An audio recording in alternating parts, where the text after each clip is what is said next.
ঘূর্ণিবଳୟ ପ୍ରଭାବରେ ଆସନ୍ତା 24 ଘଣ୍ଟା ମଧ୍ୟରେ ଗାଙ୍ଗେୟ ପଶ୍ଚିମବଙ୍ଗ ଏବଂ ଏହାର ପାର୍ଶ୍ୱବର୍ତ୍ତୀ ଅଞ୍ଚଳରେ ଏକ ଲଘୁଚାପ ସୃଷ୍ଟି ହେବାର ସମ୍ଭାବନା ରହିଛି, ଯାହାର ପ୍ରଭାବରେ ଉତ୍ତର ଓଡ଼ିଶାର ମୟୂରଭଞ୍ଜ ଏବଂ କେନ୍ଦୁଝର ଜିଲ୍ଲାର କିଛି ଅଞ୍ଚଳରେ ପ୍ରବଳରୁ ଅତି ପ୍ରବଳ ବର୍ଷା ହୋଇପାରେ। ଏନେଇ ପାଣିପାଗ ବିଭାଗ ପକ୍ଷରୁ ଏହି ଦୁଇଟି ଜିଲ୍ଲାକୁ ଅରେଞ୍ଜ ୱାର୍ଣ୍ଣିଂ ଜାରି କରାଯାଇଛି। ସିଂହଦ୍ୱାର ସମ୍ମୁଖରେ ତିନି ରଥ। ଆଜି ରଥ ଉପରେ ମହାପ୍ରଭୁ ଶ୍ରୀ ବଳଭଦ୍ର, ଶ୍ରୀ ଜଗନ୍ନାଥ, ଦେବୀ ସୁଭଦ୍ରାଙ୍କୁ ସୁନାବେଶ କରାଯିବ। ଐଶ୍ୱର୍ଯ୍ୟ ପ୍ରିୟ ଦାରୁଭୌମ ହୀରା, ନୀଳା ଓ ମୋତି ମାଣିକ୍ୟ ଖଚିତ 138 ପ୍ରକାର ସୁବର୍ଣ୍ଣ ଅଳଙ୍କାର ପରିଧାନ କରିବେ। ଏଥିପାଇଁ ବଡ଼ଦାଣ୍ଡରେ ବ୍ୟାରିକେଡ୍ ସମେତ ବ୍ୟାପକ ସୁରକ୍ଷା ବ୍ୟବସ୍ଥା ଗ୍ରହଣ କରାଯାଇଛି ଏବଂ ଶ୍ରଦ୍ଧାଳୁ ରାତି ତମାମ ରଥାରୂଢ଼ ଚତୁର୍ଦ୍ଧା ବିଗ୍ରହଙ୍କୁ ଦର୍ଶନ କରିପାରିବେ। Preview.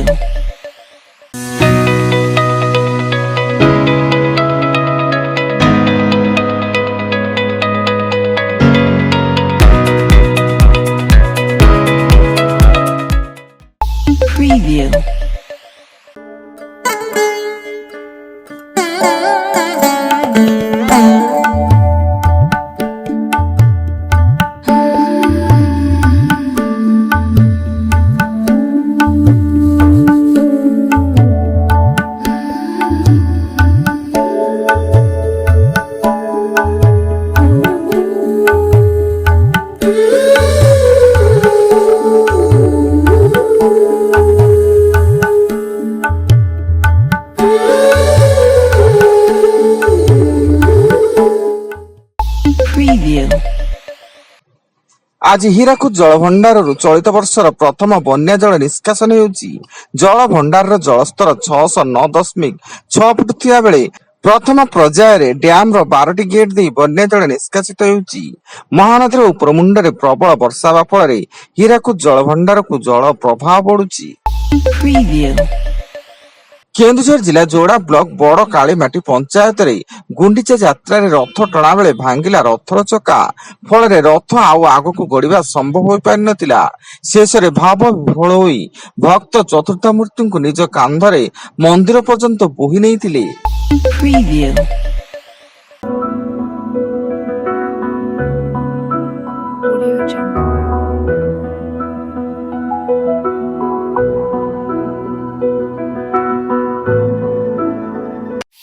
Preview.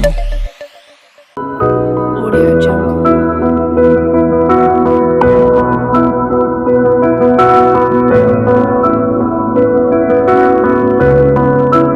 Audio Jungle.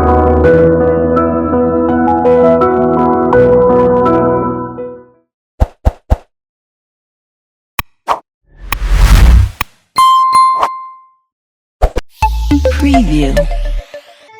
America ୱାସିଂଟନର ଟେକ୍ସାସରେ ଭୟଙ୍କର ବନ୍ୟାରେ ପାଖାପାଖି 51 ଜଣଙ୍କର ମୃତ୍ୟୁ ଘଟିଥିବା ବେଳେ ସମର କ୍ୟାମ୍ପ କରିବାକୁ ଆସିଥିବା 24ରୁ ଅଧିକ ଲୋକ ନିଖୋଜ ଅଛନ୍ତି। ମୃତକଙ୍କ ସଂଖ୍ୟା ଆହୁରି ବଢିବା ନେଇ ଆଶଙ୍କା କରାଯାଉଥିବା ବେଳେ ଉଦ୍ଧାର କାର୍ଯ୍ୟ ଜାରି ରହିଛି। ରାଜ୍ୟରେ ସରକାରଙ୍କ ପକ୍ଷରୁ ନିୟୋଜିତ ଆମ୍ବୁଲାନ୍ସ ରୋଗୀଙ୍କୁ କିପରି ସେବା ପ୍ରଦାନ କରୁଛନ୍ତି ତାହାର ତର୍ଜମା ହେବ।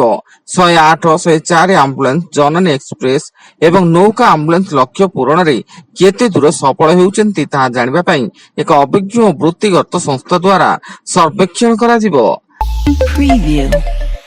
ଆସନ୍ତାକାଲି ମୁଖ୍ୟମନ୍ତ୍ରୀଙ୍କ ଜନ ଅଭିଯୋଗ ଶୁଣାଣି କାର୍ଯ୍ୟକ୍ରମ ଅନୁଷ୍ଠିତ ହେବ। ଗତ 30 ତାରିଖରେ ମୁଖ୍ୟମନ୍ତ୍ରୀଙ୍କୁ ସାକ୍ଷାତ କରି ଅଭିଯୋଗ ଦାଖଲ ପାଇଁ ଯେଉଁମାନେ ପୂର୍ବରୁ ପଞ୍ଜୀକରଣ କରିଥିଲେ, ଏହି ଶୁଣାଣି କେବଳ ସେମାନଙ୍କ ପାଇଁ ଉଦ୍ଦିଷ୍ଟ ରହିଛି।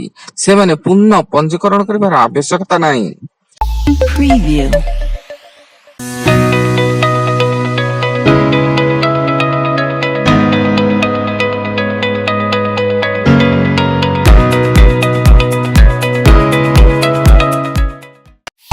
Preview.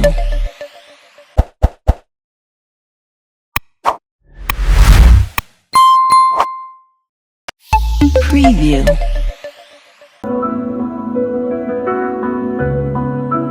Audio Jungle.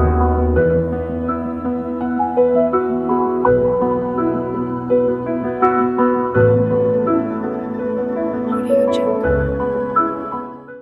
Preview. Cuttack Salepur ମୁଖ୍ୟ ରାସ୍ତାରେ କାର ଓ ବାଇକ୍ ମଧ୍ୟରେ ମୁହାଁମୁହିଁ ଧକ୍କା। ଏଥିରେ ବାଇକରେ ଥିବା 3 ଜଣଙ୍କ ମଧ୍ୟରୁ 2 ଜଣ ଆହତ ହୋଇଥିବା ବେଳେ ଜଣଙ୍କ ଅବସ୍ଥା ଗୁରୁତର ରହିଛି ଏବଂ ପୋଲିସ ଗାଡିକୁ ଜବତ କରିବା ସହ ତଦନ୍ତ କରୁଛି। 3 ଜଣ ଯୁବକ ଏକ ବାଇକ୍ ଯୋଗେ ସାଲେପୁରରୁ ଫେରୁଥିଲେ। Preview. ରାଜ୍ୟରେ ସମସ୍ତ ଚିଟଫଣ୍ଡ କ୍ଷତିଗ୍ରସ୍ତ ଟଙ୍କା ଫେରିପାଇବେ ଜମାକାରୀ। କ୍ଷୁଦ୍ର ଜମାକାରୀ ହୁଅନ୍ତୁ କିମ୍ବା ବଡ ଜମାକାରୀ ହୁଅନ୍ତୁ, ସାମାନ୍ୟ ପ୍ରମାଣ ଦେଖାଇଲେ ସମସ୍ତେ ପାଇବେ ଟଙ୍କା। ଏନେଇ ବିଜେପି ରାଜ୍ୟ ସଭାପତି ମନମୋହନ ସାମଲ ସୂଚନା ଦେଇଛନ୍ତି। Preview. ଏବଂ ରାୟଗଡା ଜିଲ୍ଲା ଚାନ୍ଦିଲି ଥାନା ଅନ୍ତର୍ଗତ ଗୁନାଖାଲା ଛକଠାରେ ସ୍କୁଟିକୁ ପଛପଟୁ ଧକ୍କା ଦେଲା ଟ୍ରେଲର। ଫଳରେ ସ୍କୁଟି ଚାଳକ ମହିଳା କନଷ୍ଟେବଲ ଟ୍ରେଲର ତଳେ ଚାପି ହୋଇ ମୃତ୍ୟୁ ଏବଂ ମୃତ ମହିଳା ପୋଲିସ କନଷ୍ଟେବଲ ଖୋଦାପଡା ପଞ୍ଚାୟତର ଲାବଣ୍ୟା ଗାଣ୍ଟା ବୋଲି ସୂଚନା। Preview.